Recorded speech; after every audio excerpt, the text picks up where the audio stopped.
Okay, so here's my top bar beehive. Made it out of cedar,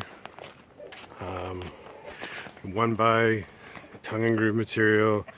I had some cedar that I had sawn out of a log left over from something else. I just made pieces out of for some of the stuff you see with bark on it and some of these thicker things, but you could get lumber 1-inch thick.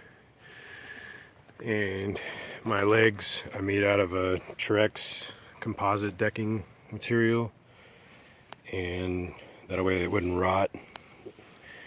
And this board across here is just a piece of mahogany I had left over from another deck. You could make it out of anything.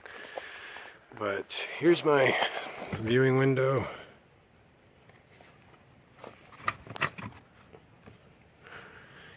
And I put double plexiglass in here, just for a little added rigidity and maybe R value. This box here I'll show you in a minute. It's a feeder box, but of course here are the entry holes, and I have on the bottom a latch that once opened I can then chain up here,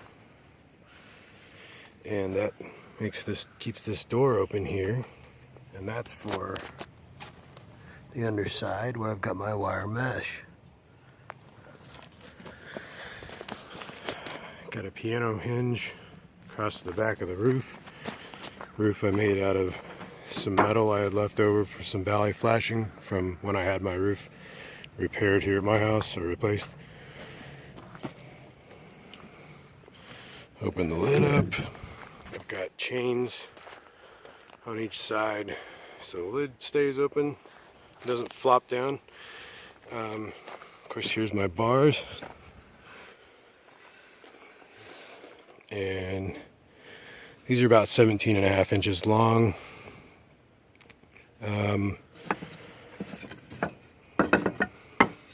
The whole thing is 47 inches long across.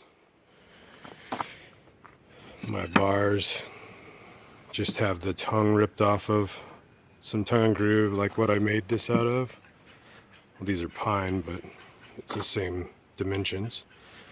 And so that's where I'll dip the wax, and the bees will grow the comb from down there, or from up there down.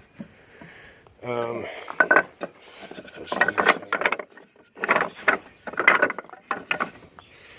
like I say, I've got 1/8-inch hardware mat mesh on the bottom, just stapled in there. You can see my plexiglass that I glued in.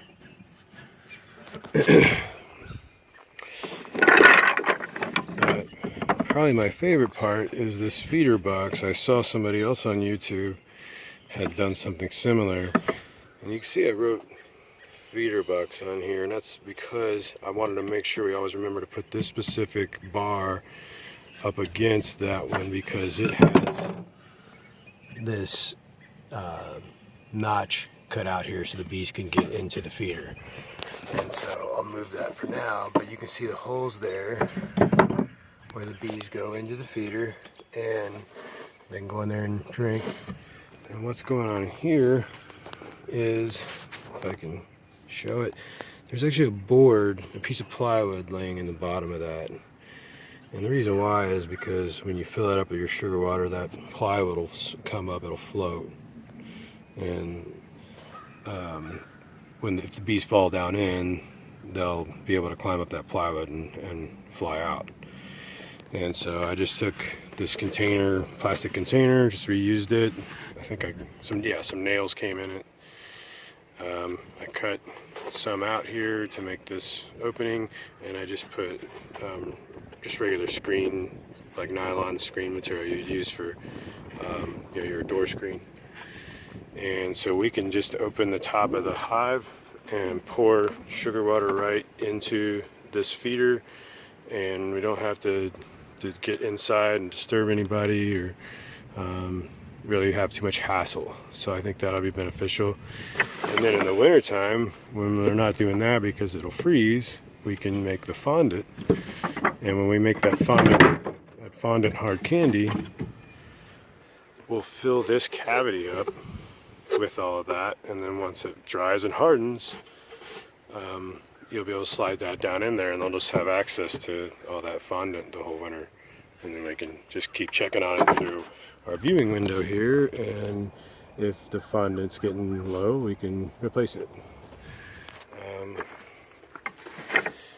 And then I've also got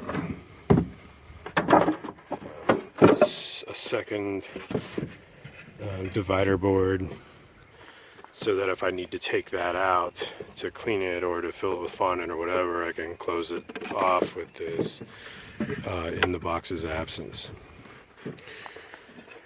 And that's pretty much it. Yeah, enjoy.